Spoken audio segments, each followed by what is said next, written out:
శ్రీ గణేశాయ నమః. శారదా గురుభ్యో నమః. ఈటీవీ లైఫ్ ఆధ్యాత్మిక ఛానల్ ప్రేక్షకులకు శుభోదయం. శ్రీరస్తు కార్యక్రమానికి శుభస్వాగతం. శ్రీరస్తు కార్యక్రమంలో శుభతిథి అంశంలో నేటి తిథివార నక్షత్ర యోగ కరణాది పంచాంగ వివరాలు చూద్దాం.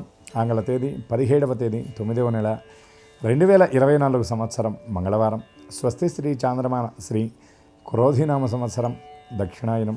వర్ష ఋతువు భాద్రపద మాసం శుక్లపక్షం చతుర్దశి తిథి ఉదయం 11 గంటల 9 నిమిషాల వరకు, తదుపరి పౌర్ణమి. శతభిష నక్షత్రం మధ్యాహ్నం 2 గంటల 30 నిమిషాల వరకు, తదుపరి పూర్వభాద్ర నక్షత్రం. ధృతియోగం ఉదయం 11 గంటల 1 నిమిషం వరకు, తదుపరి శూలయోగం. వణిజకరణం ఉదయం 11 గంటల 9 నిమిషాల వరకు, తదుపరి విష్ఠికరణం.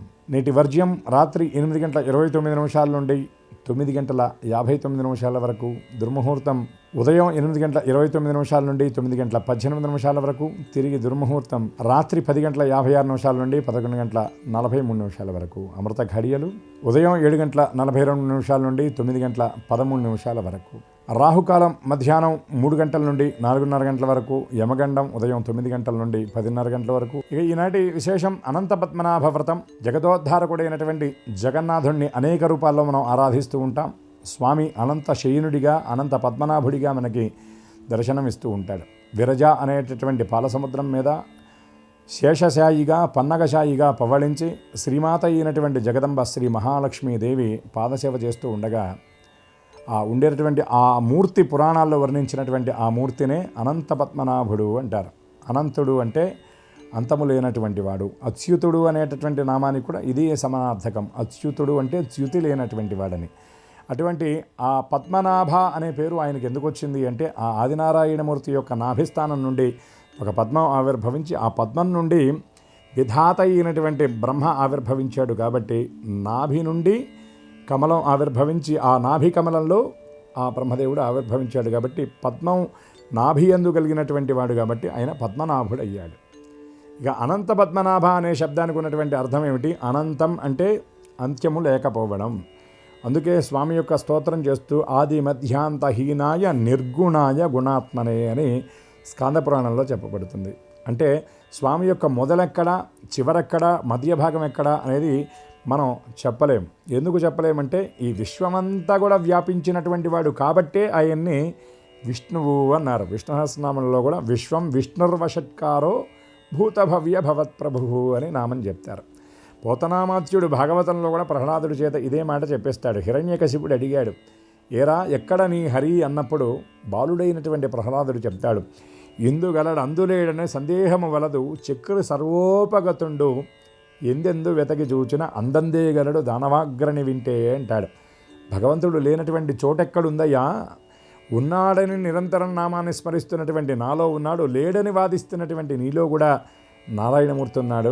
అందుకే అంతర్బహిష్య తత్సర్వం వ్యాప్య నారాయణ స్థిత అంటారు. అంతర్స్థానంలో లోపల బయట అన్నింటా కూడా నారాయణమూర్తి ఉన్నాడు. అటువంటి సర్వత్రా వ్యక్తమయ్యేటటువంటి శ్రీమన్నారాయణమూర్తిని అనంత పద్మనాభుడిగా ఈనాడు అనంత పద్మనాభ వ్రతం అనేటటువంటి పేరుతో ఆచరిస్తారు. ఇది సంప్రదాయం ఉన్నటువంటి వాళ్ళు మాత్రమే ఆచరిస్తారు. పద్మనాభ స్తోత్రపారాయణ చేయడం కూడా ఇవాళ చాలా విశేషం. మరొక విశేషం ఏమిటంటే తొట్టతొలి దైవమైనటువంటి గణపతిని అనేక చోట్ల ఉత్సవాల రూపంలో మండపాలు ఏర్పాటు చేసి 11 రోజులుగా ఆయన్ని ఆరాధన చేస్తున్నారు. అటువంటి స్వామిని నిమజ్జనం చేసేటటువంటి ఉద్వాసన చెప్పేటటువంటి శుభ సమయం, శుభ దినం ఈ రోజున. గణపతి నిమజ్జనోత్సవం జరిగేటటువంటి రోజు ఈరోజు. ముఖ్యంగా భాగ్యనగరంలో చాలా విశేషంగా ఈ ఉత్సవాన్ని జరుపుతారు. ఈ సంవత్సరం ఈ గణపతి వేడుకలు ఈ నిమజ్జన కార్యక్రమంతో పూర్తవుతాయి. కాబట్టి గణపతి యొక్క చల్లని కరుణాకిరణ ప్రసారం మనందరి మీద కలిగి అమందానందకన్నమైన గణపతి ఆశీస్సులు, అటువంటి శ్రీమన్నారాయణమూర్తి యొక్క కృప మనందరిపైన నిరంతరం సదా సర్వత్రా సర్వదా ఉండాలని ఆశిస్తూ గణపతి ఆ హరినామస్మరణ పురస్సరంగా స్వస్తి.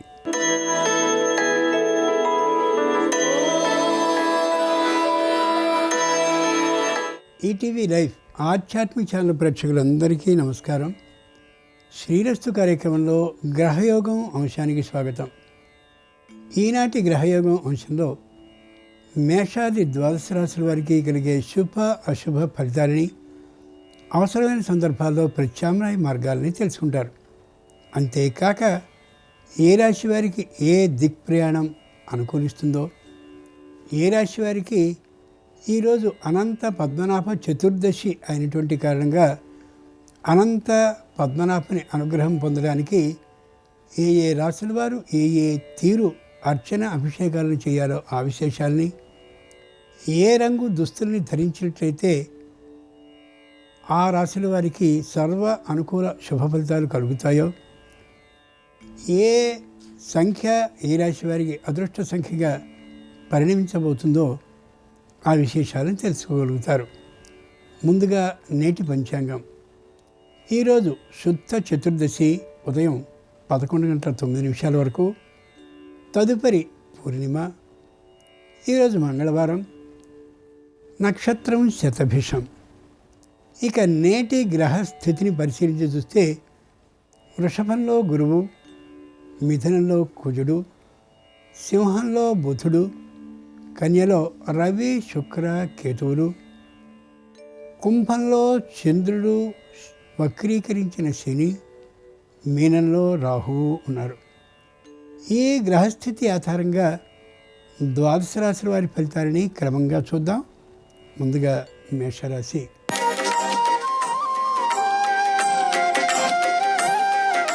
ఈరోజు మేషరాశి వారి ఫలితాలని పరిశీలించి చూస్తే ఏ పనిని చేపట్టినప్పటికీ కూడా విజయోన్ముఖంగా సాగుతూ ఉంటుంది. వెనక్కి చూడవలసిన అవసరం ఉండదు. అహంకార భావం లేకుండా ఉండగలగాలి. గర్వంతో అలాగే తీవ్రమైనటువంటి వాదాన్ని చేస్తూ కంఠాన్ని పెంచి మాట్లాడడం సరి కానే కాదు.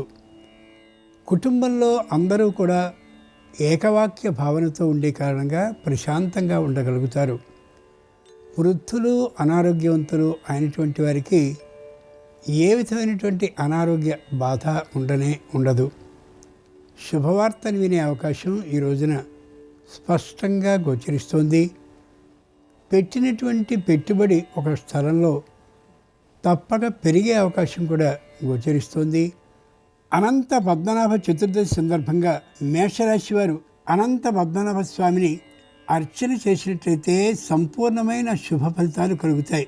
ఈశాన్య దిక్ ప్రయాణం అనుకూలం. కలిసి వచ్చే రంగు తెలుపు. అదృష్ట సంఖ్య 3.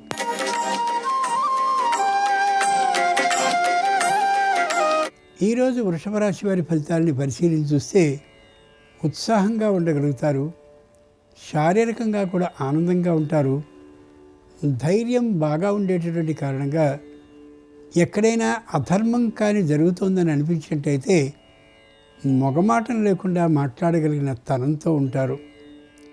ఆరోగ్యం అనుకూలంగా ఉండే కారణంగా దూర ప్రయాణాన్ని, ముఖ్యంగా దైవాలకి సంబంధించినటువంటి ప్రదేశాలకు వెళ్ళాలి అని అనుకుంటారు. ఎప్పుడో చెల్లించుకోవాల్సినటువంటి మొక్కుబడులన్నిటినీ చెల్లించుకుంటూ కనిపిస్తారు.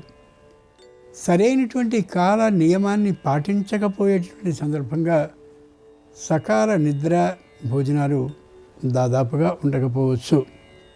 శారీరకమైనటువంటి ఆరోగ్యం కొద్దిగా దెబ్బతిన్నప్పటికీ కూడా సకాలమైనటువంటి ఔషధాన్ని స్వీకరిస్తూ కానీ ఉన్నట్లయితే ఏ విధమైన అనారోగ్యము పెరిగే అవకాశం ఉండకపోవచ్చు. అనంత పద్మనాభ చతుర్దశి సందర్భంగా వృషభ రాశి వారు అనంత పద్మనాభ స్వామిని మల్లెపూలతో అర్చించినట్లయితే శుభవార్తలు వినే అవకాశం ఉంటుంది. ఉత్తర దిక్ ప్రయాణం అనుకూలం. కలిసి వచ్చే రంగు నీలం. అదృష్ట సంఖ్య 1.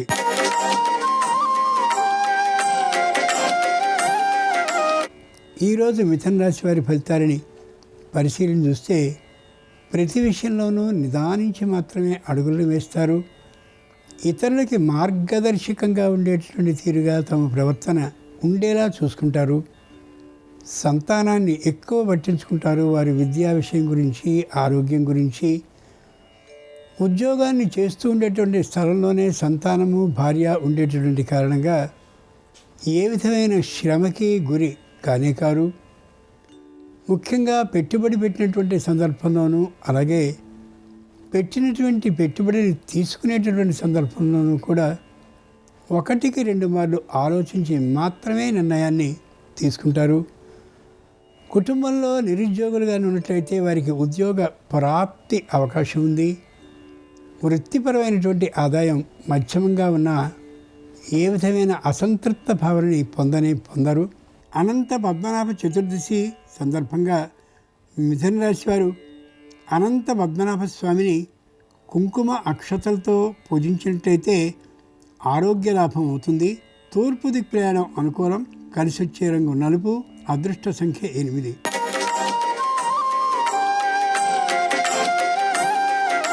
ఈరోజు కర్కాటక రాశి వారి ఫలితాలని పరిశీలన చూస్తే శారీరకంగా దృఢంగా ఉంటారు, మానసికంగా ఉత్సాహంగా ఉంటారు. దేవాలయాలకి దైవ కార్యక్రమాలకి విరాళాలని పెద్దగా ఇవ్వకపోవచ్చు, కానీ తనదైనటువంటి ప్రత్యేకమైన సహాయాన్ని, శారీరకమైనటువంటి శ్రమదానాన్ని చేస్తూనే కనిపిస్తారు. దైవ కార్యక్రమంలో బాగా పాల్గొనేటటువంటి విధంగా ఉంటారు. కుటుంబం మొత్తం కూడా దైవ సేవ ఆరాధనలో గడుపుతారు ఈ రోజంతా. ముఖ్యంగా ఇతరులతో వాద వివాదాలు వచ్చేటువంటి సందర్భంలో మౌనాన్నే ఆశ్రయిస్తారు తప్ప అవును కాదు ఏ విషయాన్ని తేల్చకుండా లౌక్యంగా వ్యవహరించగలుగుతారు.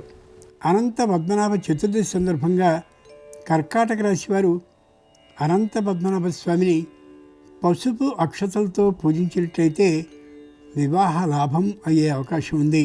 ఉత్తర దిక్ ప్రయాణం అనుకూలం. కలిసి వచ్చే రంగు తెలుపు. అదృష్ట సంఖ్య 3.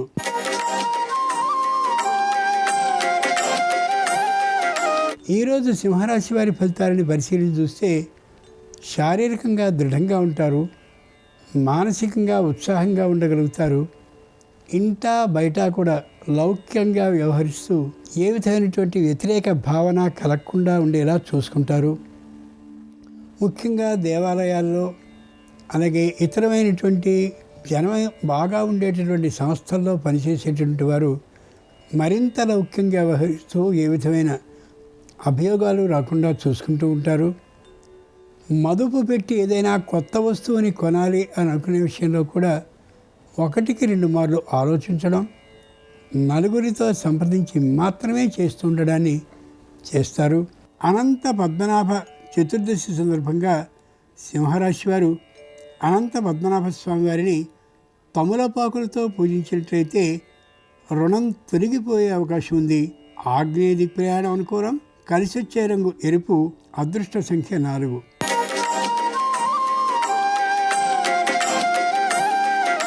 ఈరోజు కన్యారాశి వారి ఫలితాలను పరిశీలించి చూస్తే అనుకూలమైనటువంటి సమయంగా ఉంది. వాద వివాదాలు వచ్చే అవకాశం ఏమాత్రము ఉండదు. ఏ విషయాన్నైనా సరే సామూహికంగా కుటుంబ సభ్యులంతా కలిసి నిర్ణయించేటటువంటి కారణంగా ప్రశాంతంగా ఉంటుంది కుటుంబం మొత్తం అంతా కూడా. ముఖ్యంగా ఉమ్మడి ఆస్తి, ఉమ్మడి కుటుంబంగా ఉండేటటువంటి వారు మరింత అన్యోన్య భావాన్ని కలిగి ఉంటారు. వాద వివాద ధోరణి ఏమాత్రమూ లేకుండా ఉండడం చెప్పుకోదగ్గ విషయం. న్యాయస్థానంలో ఏవైనా సమస్యలు ఇంకా అపరిష్కృతంగా కానీ ఉన్నట్టయితే వీరి వైపే తీర్పు వచ్చే అవకాశం ఉంది. కాబట్టి మొత్తానికి మరింత సుఖంగా ఆనందంగా ఉండగలుగుతారు. అనంత పద్మనాభ చతుర్దశి సందర్భంగా కన్యారాశి వారు అనంత పద్మనాభ స్వామి వారిని తులసీ దళాలతో పూజించినట్టయితే ఎప్పటి నుండో ఉన్నటువంటి సమస్య తొలగిపోయే అవకాశం ఉంది. ఉత్తర దిక్ ప్రయాణం అనుకూలం. కలిసి వచ్చే రంగు పసుపు. అదృష్ట సంఖ్య 5.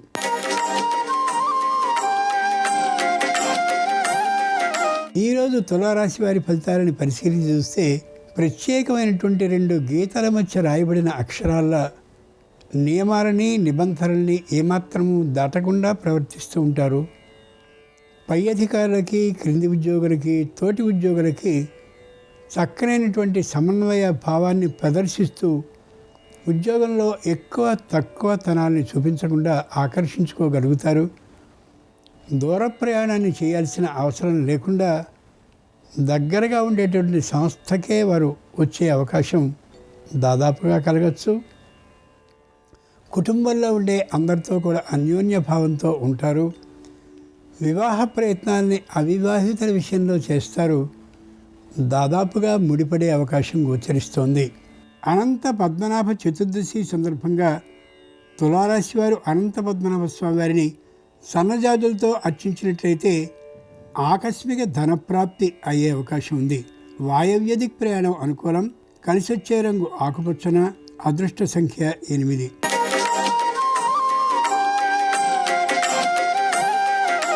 ఈరోజు వృశ్చిక రాశి వారి ఫలితాలను పరిశీలించి చూస్తే క్షణానికో ఆలోచన చేసేటటువంటి చాంచల్య భావం గోచరిస్తూ ఉంటుంది. ఆ కారణంగా క్రిందన్నటువంటి ఉద్యోగులకి పరిస్థితి అయోమయం అయ్యే అవకాశం ఉంది. ముఖ్యంగా తన కింద పనిచేసేటువంటి ఉద్యోగుల్ని వ్యాపార అభివృద్ధి కోసమని దూర ప్రాంతాలకి తరచూ పంపించుతూ ఉండేటటువంటి కారణంగా తాత్కాలికమైనటువంటి వ్యతిరేక భావం గోచరించవచ్చు. తాను శారీరకమైనటువంటి తాత్కాలిక అనారోగ్యం కారణంగా దూర ప్రయాణాలని చేయలేకపోవచ్చు. ముఖ్యంగా నడుముకి సంబంధించిన, కంటికి సంబంధించిన, కీళ్ల నొప్పులకి సంబంధించిన తాత్కాలికమైనటువంటి అస్వస్థత కారణంగా దూర ప్రయాణాన్ని చేయలేకపోవచ్చు. అనంత పద్మనాభ చతుర్దశి సందర్భంగా వృశ్చిక రాశి వారు అనంత పద్మనాభ స్వామి వారిని మందారాలతో పూజించినట్లయితే పదవీ లాభం అవుతుంది. పశ్చిమ దిక్ ప్రయాణం అనుకూలం. కలిసొచ్చే రంగు నీలం. అదృష్ట సంఖ్య 7.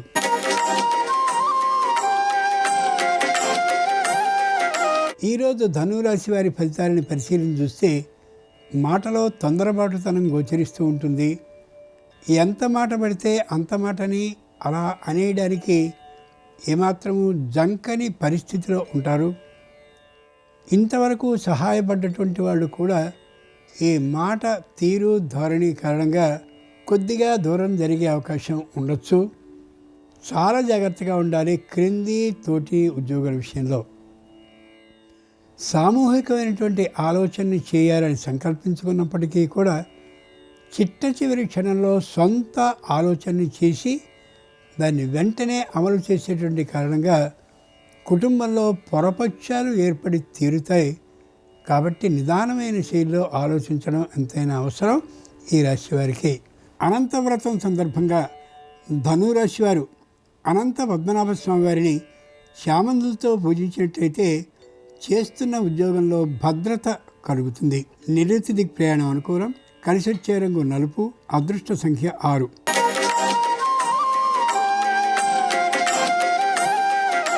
ఈరోజు మకర రాశి వారి ఫలితాలని పరిశీలించి చూస్తే నల్లేరు మీద బండిలా సాగుతుంది వీరి ప్రయాణం. వ్యతిరేకించేటటువంటి సంతానం కూడా అనుకూలమైనటువంటి భావాన్ని ప్రదర్శిస్తూ ఉంటారు. అనుకున్నటువంటి కళాశాలలో ప్రవేశం లభించి తీరుతుంది. తక్కువ రుసుముకే కళాశాలలో ప్రవేశం లభించే కారణంగా ఉత్సాహంగా ఉండగలుగుతారు. కుటుంబంలో ఆధ్యాత్మికమైనటువంటి పండుగల్ని మరింత ఎత్తులో జరుపుకునే అవకాశం గోచరిస్తోంది. అన్నదమ్ముల పట్ల, అప్పచెల్లెల పట్ల ఆదరణ భావంతో ఉంటారు. ముఖ్యంగా తాము పెట్టుబడి పెట్టినటువంటి చిన్నదైన సంస్థ ఆ పెట్టుబడిని పెంచుకునేటటువంటి కారణంగా పెద్ద సంస్థగా మారేందుకు కావలసిన ఏర్పాట్లన్నింటినీ చేసుకోగలుగుతారు. అనంత వ్రతం సందర్భంగా మకర రాశి వారు అనంత పద్మనాభ స్వామి వారిని కనకాంబరాలతో అర్చించినట్లయితే విదేశీ ప్రయాణ లాభం అవుతుంది. దక్షిణ దిక్ ప్రయాణం అనుకూలం. కలిసొచ్చే రంగు పసుపు పచ్చన. అదృష్ట సంఖ్య 9.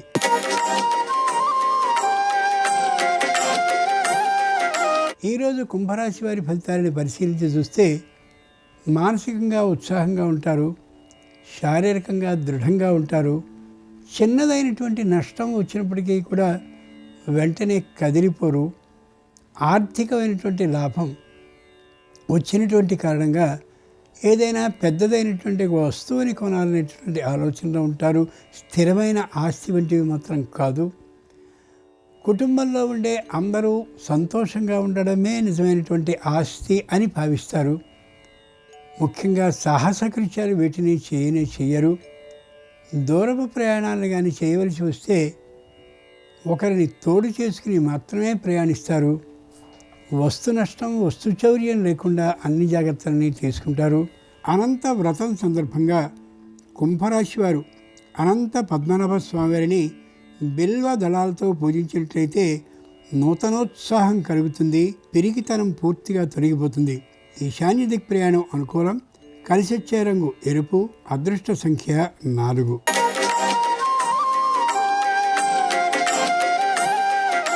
ఈరోజు మీనరాశి వారి ఫలితాలను పరిశీలించి చూస్తే చాంచల్య భావం గోచరిస్తూ ఉంటుంది. ఇక్కడ ఈ ఆస్తి గురించి పట్టించుకుంటూ ఉంటే అక్కడ ఆ ఆస్తి పరిస్థితి ఎలా ఉందని తాత్కాలికంగా కలవడపడిపోతూ కనిపిస్తారు. అయితే బాధపడవలసిన మానసికమైన ఉద్విగ్న స్థితి ఏమాత్రము ఉండదు. అన్నదమ్ములు అప్పచెల్లెళ్ళు కలిసి వచ్చే అవకాశం తక్కువ అయినటువంటి కారణంగా తాత్కాలికంగా కొద్ది మనస్తాపంతో ఉంటారు. కుటుంబంలో ఉండే అందరి మధ్య ఐకమత్యం అనేది సాధించాలనే ఆలోచనలో ప్రయత్నంలో ఉంటారు. అది ఈ రోజుకి మాత్రం అసాధ్యమయ్యే విషయమే అవుతుంది. ముఖ్యంగా పూల తోటలు, పండ్ల తోటలు, కాయగూరల తోటలు ద్వారా ఆదాయాన్ని మరింతగా పెంచాలి అనేటువంటి ఆలోచనకి వస్తారు. అనంత వ్రతం సందర్భంగా మీనరాశి వారు అనంత పద్మనాభ స్వామి వారిని ముద్ద మందారాలతో పూజించినట్లయితే ఏ విధమైన అనారోగ్య భావన ఉండదు. ఉత్సాహంగా ఉంటారు. తూర్పు దిక్ ప్రయాణం అనుకూలం. కలిసి వచ్చే రంగు తెలుపు. అదృష్ట సంఖ్య 2. ఇవి ఈనాడు ద్వాదశ రాశుల వారికి కలిగే శుభ అశుభ ఫలితాలు. ఈరోజు అనంత పద్మనాభ చతుర్దశి అయినటువంటి కారణంగా అనంత పద్మనాభ స్వామి వారి సంపూర్ణ అనుగ్రహం సర్వరాశుల వారికి కలగాలని ప్రార్థిస్తూ హృదయపూర్వకంగా స్వస్తి. నమస్కారం. వినాయక నిమజ్జనం సందర్భంగా గణేష పూజను ఏ విధంగా నిర్వహించి వినాయక నిమజ్జనం చేస్తే ఉత్తమ ఫలితాలు కలుగుతాయో, అదేవిధంగా కన్యా సంక్రమణం, అనంత పద్మనాభ వ్రతం, ఉమామహేశ్వర వ్రతం సందర్భంగా పాటించాల్సిన ముఖ్యమైన పరిహారాలేంటో నేటి పరిహారాలు పరిష్కారాలు అనే అంశంలో పరిశీలిద్దాం. ప్రధానంగా వినాయక నిమజ్జనం సందర్భంగా ఈరోజు గృహంలో కానీ లేదా ఎక్కడైనా సరే ఏర్పాటు చేసినటువంటి వినాయక విగ్రహాలను నిమజ్జనం చేసే ముందు వినాయకుడికి ప్రత్యేకమైన పూజను నిర్వహించి నిమజ్జనం చేయాలి. ముందుగా గణపతి విగ్రహాన్ని ఏర్పాటు చేసుకున్న ప్రాంతంలో ఉత్తర దిక్కులో కూర్చొని గణపతికి ప్రత్యేకమైన పూజను నిర్వహించాలి. గణపతికి ఉద్వాసన మంత్రం చెప్పాలి, లేదా గణపతిని మళ్ళీ వచ్చే సంవత్సరం రమ్మని ప్రార్థిస్తూ గణపతి నిమజ్జనం ప్రారంభించటానికి ముందు ఒక వస్త్రంలో మోదకాలు, అరటి పండ్లు, అటుకులు, కొబ్బరి ముక్కలు వీటన్నిటినీ ఉంచి ఆ మూటను కూడా వినాయక నిమజ్జనానికి తీసుకువెళ్ళాలి. అంటే నిమజ్జనం సందర్భంగా కైలాసానికి వెళ్ళేటటువంటి గణపతికి మనం ఈ మూటను ప్రసాదంగా సమర్పిస్తున్నామని అర్థం. అలాగే ఇంటి ఆవరణలో వినాయక విగ్రహాలు ఏర్పాటు చేసుకున్న వాళ్ళు వినాయకుడికి ఉత్తర దిక్కులో కూర్చొని ఇలా పూజ చేసిన తర్వాత కుటుంబ సమేతంగా నిమజ్జనానికి వెళ్ళాలి. అలా వీలు కాని పక్షంలో ఇంటి యజమాని వినాయకుడిని నిమజ్జనానికి తీసుకుని వెళ్ళి నిమజ్జనం చేయవచ్చు. నిమజ్జనం చేసే ముందు గణపతికి హారతి ఇచ్చి నిమజ్జనం చేస్తే ఉత్తమ ఫలితాలు కలుగుతాయి. అనివార్య కారణాల వల్ల ఈరోజే వినాయక నిమజ్జనం చేయటం వీలు కాని పక్షంలో దానికి ప్రత్యామ్నాయంగా గృహంలో ఒక వక్కను పూజామందిరంలో ఏర్పాటు చేసుకొని ఆ వక్కను గణపతి స్వరూపంగా భావించుకొని దానికి పూజ చేసి ఆ వక్కను ఇంటి ఆవరణలో ఎక్కడైనా నీటిలో నిమజ్జనం చేసి ఆ తర్వాత వీలైనప్పుడు మీరు ప్రతిష్ఠించుకున్నటువంటి వినాయక విగ్రహాన్ని నిమజ్జనం చేసుకోవచ్చు. నిమజ్జనం సందర్భంగా ఈ ప్రత్యేకమైన విధి విధానాలు పాటిస్తే గణపతి సంపూర్ణమైన అనుగ్రహం కలుగుతుంది. అలాగే ఈరోజు కన్యా సంక్రమణం. సూర్యభగవానుడు కన్యా రాశిలోకి ప్రవేశిస్తున్నాడు. సంక్రమణ రోజు చేసే స్నానం 7 జన్మల పాపాలను 7 జన్మల దరిద్రాలను పోగొడుతుంది. కాబట్టి ఈరోజు స్నానం చేసే నీటిలో కొద్దిగా కుంకుమ పువ్వు, ఎర్రటి పుష్పాలు కలుపుకొని 5 నిమిషాల తర్వాత ఆ నీటితో స్నానం చేయటం ద్వారా సూర్యభగవానుడి అనుగ్రహానికి పాత్రులై ఆరోగ్య ప్రాప్తిని సిద్ధింపజేసుకోవచ్చు. అదేవిధంగా ఈరోజు అనంత పద్మనాభ స్వామి వ్రతం సందర్భంగా కాలస్వరూపుడైనటువంటి అనంత పద్మనాభ స్వామికి ఎరుపు రంగు పుష్పాలంటే ఎంతో ప్రీతిపాత్రం. కాబట్టి అనంత పద్మనాభ స్వామి వారి చిత్రపటానికి ఎర్రటి మందార పూలను అలంకరించడం, అనంత పద్మనాభ స్వామికి బూరెలు నైవేద్యంగా సమర్పించి వాటిని ప్రసాదంగా స్వీకరించడం ద్వారా కాలంలో వచ్చే అన్ని సమస్యల నుంచి సులభంగా బయటపడవచ్చు. అదేవిధంగా ఈరోజు ఉమామహేశ్వర వ్రతం సందర్భంగా దగ్గరలో ఉన్నటువంటి శివాలయానికి వెళ్ళి ఈశ్వరుణ్ణి దర్శనం చేసుకుని గోధుమ పిండితో తయారు చేయబడిన పదార్థాలు శివాలయంలో నివేదించి వాటిని అక్కడ భక్తులందరికీ పంచిపెట్టాలి. ఈ ప్రత్యేకమైన విధి విధానాలు పాటించడం ద్వారా సకల శుభాలను సిద్ధింపజేసుకోవచ్చు. అలాగే రేపటి నుంచి మహాలయ పక్షాలు ప్రారంభమవుతున్నాయి. మహాలయ పక్షాల ప్రారంభం సందర్భంగా పితృ కార్యక్రమాలు నిర్వహించేటప్పుడు పాటించాల్సిన ముఖ్యమైన నియమాలేంటో రేపటి పరిహారాలు పరిష్కారాలు అనే అంశంలో పరిశీలిద్దాం. నమస్కారం. ఈ కార్యక్రమాన్ని తిరిగి చూడాలనుకుంటే www.youtube.com/ETV Life Spiritual లో చూడవచ్చు.